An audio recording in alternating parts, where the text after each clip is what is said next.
Bueno, vamos a conversar con el ministro de Ciencia y Tecnología, Daniel Filmus. Filmus fue el ministro de Educación del gobierno de Néstor Kirchner. Daniel, gracias por atendernos. Estamos con Luciana Rubinska. Soy Adrián Salonia. ¿Cómo le va? ¿Qué tal? ¿Cómo están ustedes? Muy buenas tardes. A ver, Daniel, Luciana hablaba de líder, ¿no? Y creo que un líder lo que no puede no tener es credibilidad. Y Néstor Kirchner tenía credibilidad. Era confiable, era un hombre que generaba, creaba, gestionaba política. Bueno, tu opinión, tu percepción sobre lo que has vivido. Bueno, en primer lugar, el dolor de no tenerlo físicamente con nosotros, pero también el recuerdo y la satisfacción de haber trabajado tan intensamente junto a él.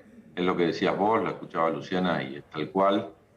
Él llegó al gobierno con el 22% de los votos y logró que esa legalidad que le daba la democracia se complemente con la legitimidad del liderazgo que llevó adelante a partir de cumplir con las necesidades del pueblo. Recordemos que muy poco tiempo antes, 2 años antes, la gente, nuestro pueblo estaba en la calle pidiendo que se vayan todos. Era muy difícil recomponer credibilidad en la dirigencia política, era muy difícil mostrar que los gobiernos estaban para servir al pueblo.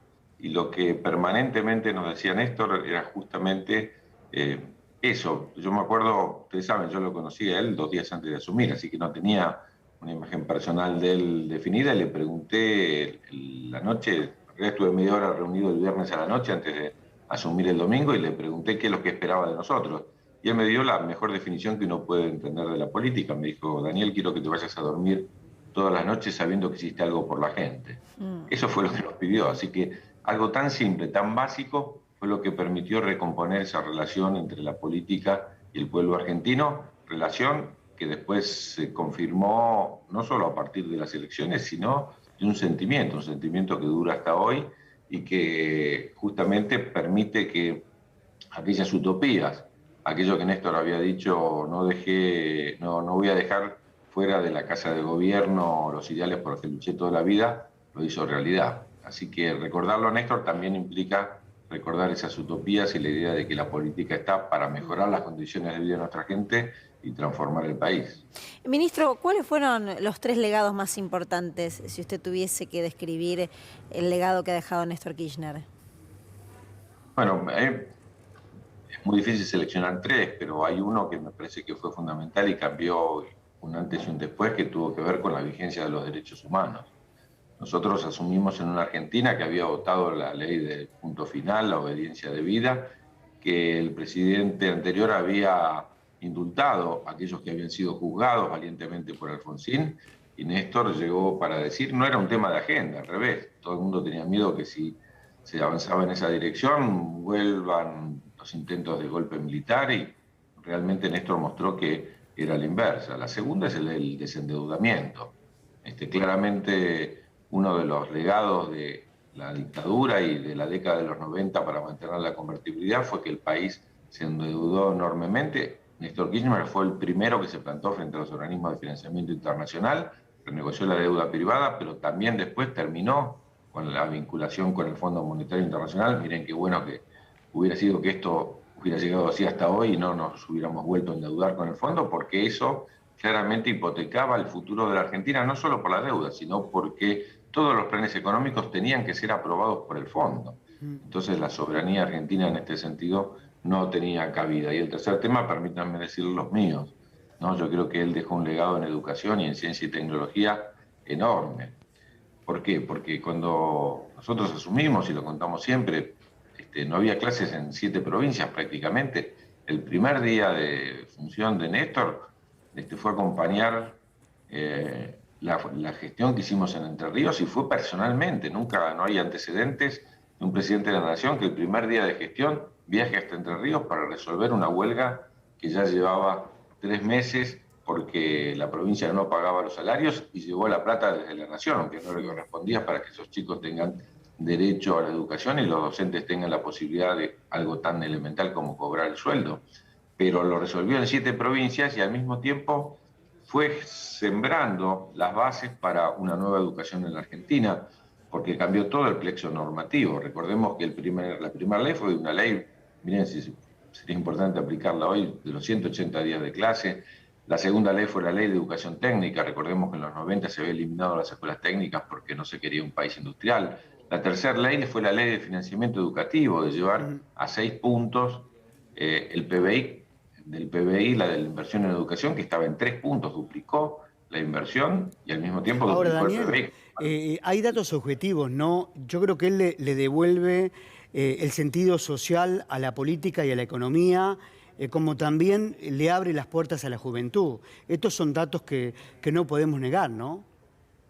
No, bueno, insisto que en el tema de las leyes que él propone, fijémonos, el país creció durante esos años en una tasa relativa al 8% anual, pero lo importante es que fue un modelo de crecimiento que permitió la desocupación. Ustedes recuerdan que cuando asumimos teníamos cerca de 1 de cada 4 argentinos no tenía trabajo, y la mitad de los que trabajaban lo hacían en el mercado informal. Él consiguió bajar la desocupación a 1/3 de lo que habíamos asumido, pero lo hizo en un proceso de industrialización, no en el sector primario, sino fundamentalmente agregando valor por el esfuerzo y la capacidad de innovación de nuestra gente. Realmente lo que decís vos, uno podría ser subjetivo en cuanto al reconocimiento del liderazgo, pero tiene que ser objetivo respecto de los datos concretos en los cuales avanzó nuestro país a partir de su presencia, y el resultado de las elecciones ya del 2005 mostraron ese apoyo, y en el 2007, por supuesto, con la asunción de Cristina, se mostró el respaldo para poder continuar con el mismo proyecto. Ministro, ¿qué otra conversación, qué otro gesto, qué otra gestualidad recuerda de Néstor Kirchner de haber tenido mano a mano, de que lo haya convencido de algo que por ahí usted no estaba convencido, o que lo haya hecho partícipe de alguna decisión, de algún momento importante para la Argentina? No, bueno, muchísimas, pero te puedo mencionar 2. Una, que él era consciente, y en esto, en la historia del viaje a Paraná de ese primer día, tiene que ver con que él dispuso que haya recursos para la educación. El momento que yo le digo, Néstor, pero lo consulto con el ministro de Economía, en ese momento que era Lavagna, me dijo: de ninguna manera, el presidente soy yo, es la política la que maneja la economía y no la economía la política. Eso era un giro copernicano, era 180 grados diferente de que los que decían es la economía, estúpido, como que no había ninguna otra alternativa al modelo neoliberal, y eso era lo que había que aplicar. Néstor cambió la mirada. Y otra que a mí me golpeó es que un día que él me convoca, apenas habíamos asumido, también a la Casa de Gobierno. Yo tardo entre el Ministerio de Educación y la Casa de Gobierno como 1 hora en llegar, porque estaba, acuérdense lo que era, estaba sitiada la ciudad de Buenos Aires, los movimientos populares estaban en la calle, y no se podía llegar. Tardo como 1 hora porque casi tuve que ir caminando, y cuando llego no me atiende. Entro a la oficina, le digo a la secretaria: entro, sí, entraste, está esperando. Entro y no me atiende, estaba mirando por la ventana Néstor, y le insisto, ¿qué hago? Porque no me animaba a tocarle el hombro, no sabía cómo hacer para que se dé cuenta que esté yo. Me dice: no sabe que está vos. Y en un momento se da vuelta y me dice: Daniel, me piden que reprima, pero esto no se resuelve con represión, esto se resuelve con trabajo. Estoy hablando de mayo, no junio del 2003, cuando era un caos y donde todo el mundo decía que había que liberar las calles reprimiendo a quienes salían a protestar porque no tenían trabajo. Él estaba convencido que era justamente la posibilidad de que recuperemos el trabajo para todas y todos lo que iba a permitir que eso se resuelva, y así fue. Y él, Daniel, participa de lo que sería la primera reforma del progresismo latinoamericano. Él, Chávez, Lula, Lugo, Rafael Correa. Creo que también lo podemos marcar en esto, ¿no? Esos líderes latinoamericanos, donde los números lo demuestran, ¿no? El crecimiento económico que hubo en Latinoamérica, en la región, cuando gobernaron estos presidentes. Tal cual, no solo crecimiento, es importante señalar el crecimiento, pero la CEPAL, después cuando evalúa la década, dice que es la primera vez en la historia argentina y de América Latina donde el crecimiento va acompañado de distribución. Es decir, habíamos tenido épocas en los 90, Argentina creció con Menem, pero la gente estuvo cada vez peor. La característica de estos líderes que vos acabas de señalar es que generaron crecimiento, pero el beneficio del crecimiento no quedó para unos poquitos, sino que se distribuyó en toda la población. Y me haces acordar, ustedes lo conocen, un programa de televisión que me tocó conducir en aquel momento de presidentes de América Sí. Latina, como todos marcan, todos estos que ustedes señalaron, cuando tienen que decir quién fue en buena medida el que inició ese camino, todos admiran, quieren y reconocen en Néstor Kirchner una figura señera, a tal punto que Evo en algún momento cuenta que cuando tuvo un conflicto con Lula, ¿se acuerdan que nacionalizó Petrobras? Y tenía miedo entonces entre Brasil y Bolivia que hubiera algún tipo de tensión. Él dice, en el momento ese recibí el llamado de Néstor que me dijo, ¿querés que te arme una reunión con Lula? Entre los tres nos vamos a poner de acuerdo. Y lo cuenta como un gesto solidario enorme, porque el otro día se reunieron en Brasilia los tres presidentes y ahí logró que Lula entienda que para Bolivia era importantísimo recuperar el dominio de sus recursos naturales. Ese, dice, fue, siempre cuenta Evo, que fue un antes y un después, porque ahí comprendió la importancia de la solidaridad de los países de la región. Ministro, ¿cree que le quedó algo por hacer? O mejor dicho, ¿le quedó algo por hacer a Néstor Kirchner? Sí, muchísimo. Buena parte de eso lo continuó Cristina y buena parte de eso, como lo vemos en la realidad cotidiana, todavía nos queda como asignatura pendiente.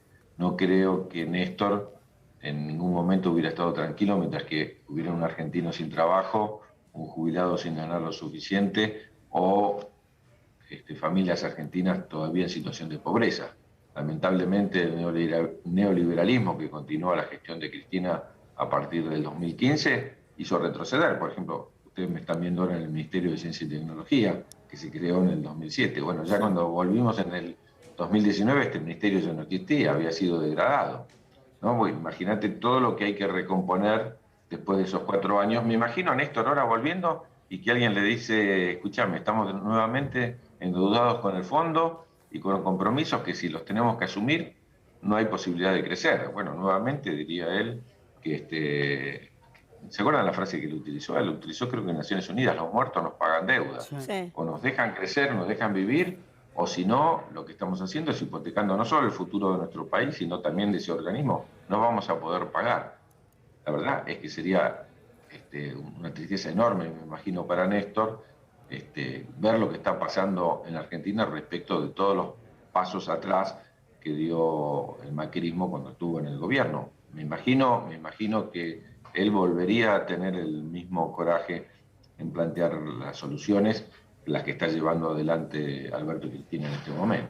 Pero sobre todo, Daniel, ¿cuál sería la postura de Néstor Kirchner ante, el avance de la derecha? Una derecha que no es como la de los 90, una derecha que seguramente aprendió y que hoy te ocupa la calle. ¿Cómo sería, no? ¿Cómo enfrentaría Néstor Kirchner esto?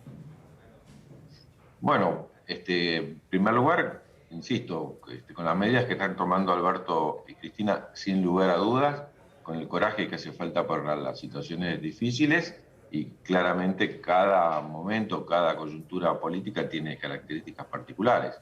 Hoy creo que la verdad es que la pandemia volvió a golpear como había golpeado el neoliberalismo, la economía y la situación de los más humildes en la Argentina, pero lo que estamos viendo hoy es que esta recuperación del crecimiento, esta recuperación del desarrollo, Néstor estaría seguramente peleando, como señalé antes, para que los beneficios de este nuevo crecimiento, de esta posibilidad de recuperación de la economía, ustedes recién los escuchaba hace un minuto hablando respecto del turismo y qué va a pasar en las costas este año, bueno, realmente esta posibilidad que se está viendo y se vio en el fin de semana largo de tanto movimiento de los argentinos, genera las condiciones para una normalidad y un crecimiento que se tiene que ver en el beneficio de todas y todos. Y como ocurría en los 90, como ocurrió con Macri, bueno, Macri la verdad es que nunca creció, solamente un año tuvimos de crecimiento con él, el PBI cayó